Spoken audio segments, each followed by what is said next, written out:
La historia comienza en un pequeño pueblo olvidado por el tiempo, donde las casas eran de adobe, las calles de tierra, y el viento traía consigo el eco de las campanas de la iglesia al caer la tarde.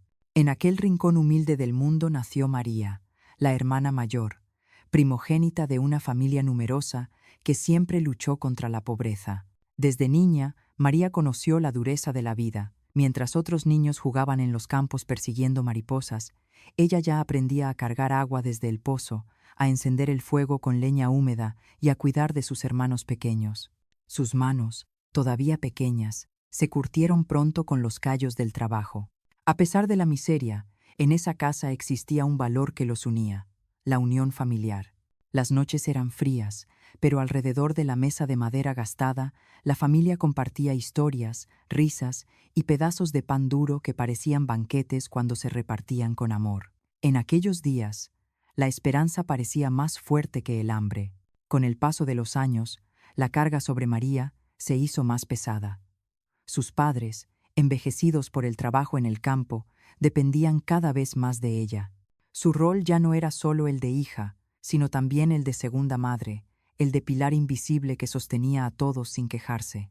Mientras sus amigas soñaban con estudiar, con viajar, con casarse, María tomó la decisión de renunciar a sus propios sueños. No fue un sacrificio de un día, sino una renuncia constante.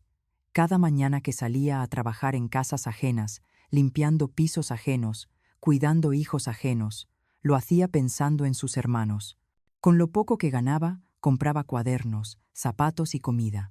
Cada moneda era un ladrillo más en la construcción del futuro de ellos, aunque significara derrumbar el suyo propio. En silencio, María fue madre, hermana y sostén.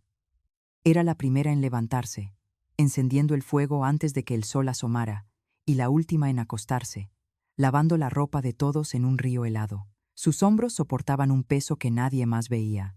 Los años pasaron, y mientras sus hermanos crecían, iban a la escuela y empezaban a disfrutar de los frutos de una vida un poco más estable, nadie parecía detenerse a mirar atrás y reconocer de dónde provenían esos frutos, de los sacrificios silenciosos de su hermana mayor.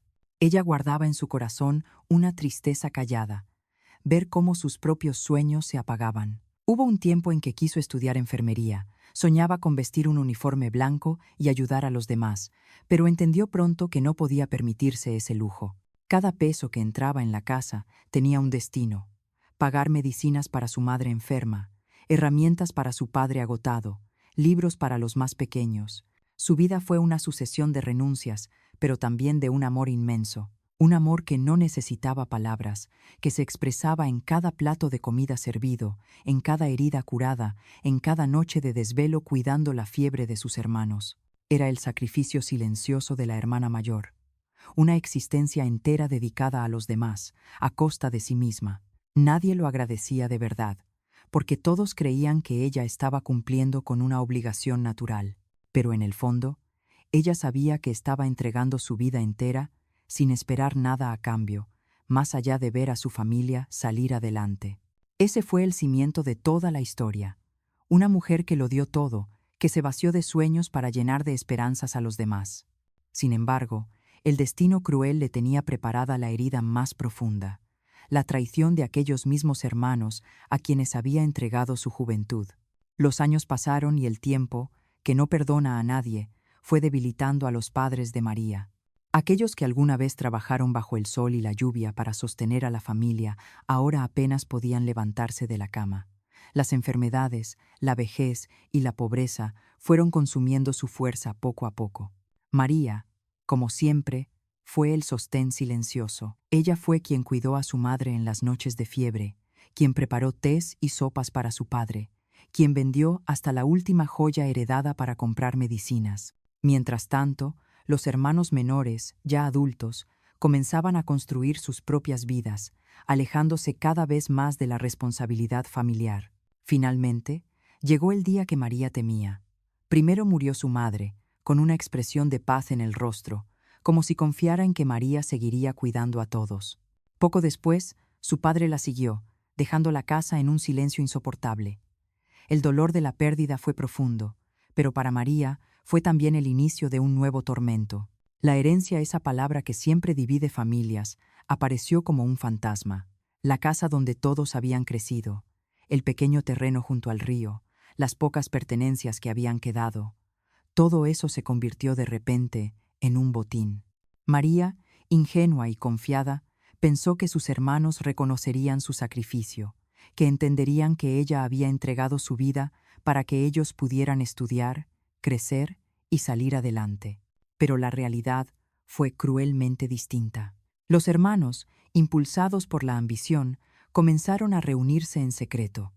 El hermano del medio, con palabras dulces y una sonrisa hipócrita, fue quien lideró el plan. Hermana, solo necesitamos que firmes unos documentos para arreglar lo de la herencia. Es un trámite, nada más, le decía, mostrándole papeles llenos de términos legales que ella no entendía. María, que apenas sabía leer y que confiaba ciegamente en su familia, firmó sin sospechar que estaba entregando todo lo que sus padres le habían dejado. Poco a poco, el engaño se consumó.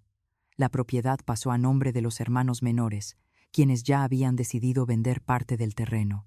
María no se enteró hasta que un día, un hombre extraño tocó la puerta y le dijo con frialdad: «Esta casa ya no le pertenece, señora.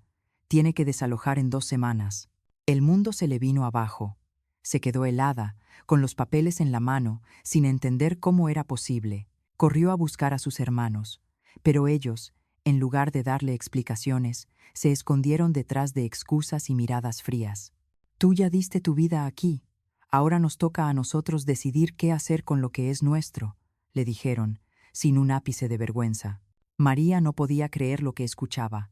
Esa casa no era solo paredes y techo, era el fruto de sus sacrificios, el lugar donde había criado a sus hermanos, donde había pasado noches enteras trabajando y días enteros llorando en silencio. Todo lo que había construido con amor se le estaba arrebatando. El momento más doloroso llegó cuando, una tarde lluviosa, los mismos hermanos que ella había cuidado durante décadas aparecieron con cajas en la puerta. «Tienes que irte. Ya no puedes seguir aquí», le dijeron con una frialdad que desgarraba el alma. María cayó de rodillas, suplicando, llorando, recordándoles cómo había renunciado a su juventud por ellos. Pero nadie la escuchó. La expulsaron de la casa que ella había ayudado a mantener en pie, sin más pertenencias que un par de mudas de ropa y un rosario viejo que perteneció a su madre. La puerta se cerró detrás de ella con un golpe seco, como un latido que dejaba de sonar. En la calle, bajo la lluvia, María sintió por primera vez que el mundo se había vuelto completamente ajeno. Lo que más le dolía no era perder un techo, ni los bienes materiales. Lo que destrozaba su corazón era la traición, ver cómo aquellos a quienes había amado, protegido y alimentado con sus propias manos, ahora la trataban como a una extraña, como a un estorbo del que querían deshacerse. Esa fue la herida más profunda, una cicatriz que jamás se cerraría. Descubrir que los lazos de sangre no siempre significan amor y que la ambición puede destruir incluso la familia más unida. María salió de la casa bajo la lluvia, con los pies descalzos y el corazón destrozado. La calle estaba oscura y el agua corría como ríos pequeños entre las piedras. No llevaba paraguas, ni maleta, ni dinero. Solo una bolsa con ropa gastada y el viejo rosario que había pertenecido a su madre. La puerta detrás de ella se cerró con un golpe seco, como si se cerrara también el último refugio de su vida. Los primeros días fueron los más duros. Vagaba por las calles sin rumbo, buscando un lugar donde sentarse, temblando por las noches cuando el viento helado le atravesaba los huesos. Dormía en bancos de plaza, a veces en portales abandonados, abrazada a sí misma para engañar al frío. El hambre era otro enemigo. Pasaba horas mirando las vitrinas de las panaderías, recordando aquellos tiempos en que ella misma preparaba pan casero para sus hermanos. Ahora, sin un centavo, solo podía esperar que alguien le tendiera una migaja de pan duro. Los vecinos, aquellos que la habían visto durante años cuidando de sus padres y sosteniendo a sus hermanos, se mostraron indiferentes. Algunos cruzaban la calle para no saludarla. Otros fingían no verla. Los pocos que le dirigían una palabra lo hacían con lástima disfrazada de cortesía. Pobrecita, ¿qué le habrá pasado? Pero nadie se detenía a darle un plato de comida caliente, ni un lugar donde dormir. La ingratitud no solo venía de sus hermanos, sino también de una sociedad que prefería mirar hacia otro lado. María lloraba en silencio cada noche. Las lágrimas se confundían con la lluvia y su alma se llenaba de preguntas sin respuesta. ¿Cómo podían sus hermanos haberla traicionado de esa manera? ¿Cómo podían olvidar tantos años de sacrificio? ¿Cómo podían dejarla sola después de que ella lo dio todo por ellos? El dolor más grande no era la pobreza, sino la soledad y la sensación de haber sido desechada como si nunca hubiera importado. Sin embargo, cuando la desesperación parecía condenarla por completo, la vida le mostró un pequeño rayo de esperanza. Una tarde, mientras buscaba cartones para cubrirse, una mujer de edad avanzada se acercó. Se llamaba Doña Carmen, una vecina que en silencio siempre había admirado la fuerza de María. «Hija, ven conmigo», le dijo con voz cálida. María, desconfiada al principio, la siguió.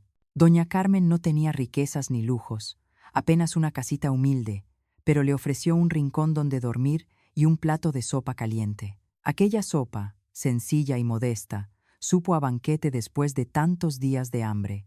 Por primera vez en semanas, María pudo recostar su cabeza sobre una almohada y dormir sin miedo a que la despertara el frío de la madrugada. El gesto de doña Carmen no borró el dolor de la traición, pero encendió en María una pequeña llama, la certeza de que aún quedaban personas buenas en el mundo. Comprendió que la bondad no siempre viene de los más cercanos, que a veces los extraños pueden convertirse en verdaderos ángeles cuando la propia sangre te da la espalda. Con el tiempo, María comenzó a ayudar en la casa de doña Carmen, cocinando, limpiando, cuidando el pequeño huerto del patio. No era la vida que había soñado, pero al menos era una vida digna, sostenida en el respeto y el agradecimiento mutuo. En las noches tranquilas, sentada bajo las estrellas, María reflexionaba sobre todo lo que había vivido. La injusticia de la vida le había arrebatado un hogar, pero también le había mostrado la fragilidad de los lazos familiares. La sangre no siempre es garantía de amor.